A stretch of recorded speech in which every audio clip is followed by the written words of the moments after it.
Israel ప్రధానమంత్రి మీద పీకల దాకా కోపం ఉంది బైడెన్కి. ఎందుకంటే యుద్ధంలో అంత సహకరించి అవతలోళ్ళని తమ చెప్పు చేతలో బానిసల్లాగా పెట్టుకునేటటువంటి అలవాటు అమెరికాకి. దానికి ఎగ్జాంపుల్ ఉక్రెయిన్లో ఒక దేశాధ్యక్షుడు, ఆ దేశం మొత్తం పరిపాలన అంతా కూడా ఇప్పుడు అమెరికా చెప్పు చేతల్లో నడుస్తుంది.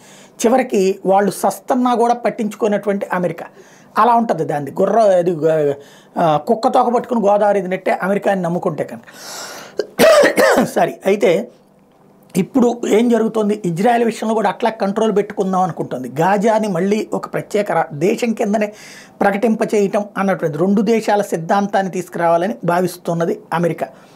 దానికి నిరాకరిస్తున్నాడు ఇజ్రాయెల్. అసలు దేశం ఏంటి, ఎంతకాలం మీరు గుర్తించినది పాలస్తీనా ఒక దేశంగా, ఇప్పుడు ఎలా గుర్తిస్తారు?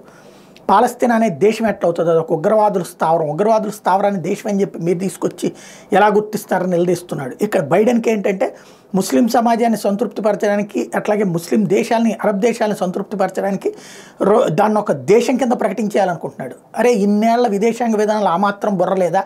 వాళ్ళు వచ్చి మా దేశం మీద దాడి చేసింది కానీ, ఆ దాడి తర్వాత ఇంతమందిని కిడ్నాప్ చేసింది కానీ ఇదే ఉద్దేశంతో వాళ్ళ దాన్ని, ఆ తీవ్రవాద దేశాన్ని ఒక దేశంగా గుర్తింపు చేసుకోవడానికి ఆ మాత్రం అర్థం కాకపోతే ఎట్లాగరా బాబు, బుర్ర పెట్టి ఆలోచించండి అని చెప్పి నెతన్యాహు అమెరికాకి బుద్ధి చెప్తున్నా వినకుండా నెతన్యాహు మీద తీవ్రస్థాయిలో మండిపడుతున్నాడు బైడెన్ అన్నటువంటి విషయం. తాజాగా ఆయన తీవ్రమైనటువంటి వ్యక్తిగత సంభాషణలో తీవ్రంగా తిట్టాడు ఒక రకంగా నెతన్యాహుని అన్నటువంటి విషయం వెలుగులోకి వచ్చింది.